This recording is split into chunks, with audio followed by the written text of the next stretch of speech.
आजचा दिवस माझ्यासाठी खूप भावनिक होता. आज माझ्या आईची पुण्यतिथी होती. सकाळपासूनच मन भरून आलं होतं. जुन्या आठवणी सतत डोळ्यासमोर येत होत्या. सगळं काही कालच घडलं असं वाटत होतं.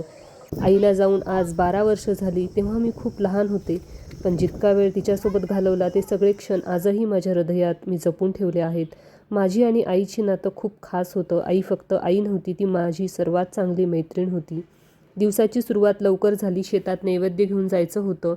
मामीने हर्षलसोबत नैवेद्य पाठवला होता. त्यानंतर घरी आईच्या प्रतिमेची पूजा केली, हार केला. महाराजांना बोलवून विधी करण्यात आला. धोंडे, पुरणपोळी आणि इतर नैवेद्य दाखवला. आरती केली, महाप्रसाद म्हणजे नैवेद्य दिला आणि दक्षिणाही दिली महाराजांना.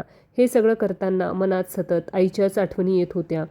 तिचं हसणं, तिचा आवाज, तिचं प्रेम सगळंच आज पुन्हा एकदा जवळ असल्यासारखं वाटलं. आई आज आपल्यासोबत नसली तरी तिच्या आठवणी, तिचे संस्कार आणि तिचं प्रेम कायम माझ्यासोबत आहे. आजचा संपूर्ण दिवस तिच्या आठवणीत आणि तिच्यासाठी प्रार्थना करण्यात गेला. पिल्लूनंही आम्हाला तनूने धोंडे करण्यात मदत केली. मग आईची आंटीने ते पूजा केली, मीही आरती केली आणि मन कितीही भरून आलं तरी आम्ही ठरवलं होतं की आईच्या चांगल्याच आठवणी काढायच्या. आई गेली असली तरी आपल्यासोबतच आहे आणि तिचं आणि माझं नातं तरी वेगळंच होतं. मी लहान असतानाच तिच्यासोबतच राहायचे आणि खरंच ते दिवस आठवले तरी खूप खूप असं वाटतं की आई आत्ता माझ्यासोबत असायलाच हवी होती. खरंच कोणतेही माणसानं असे जायला मला असं वाटतं नको जायला हवे होते. पण ही रीत तर अशी चालूच राहणार. सोबत घालवलेले प्रत्येक क्षण माझ्या हृदयातील खास क्षण आहेत.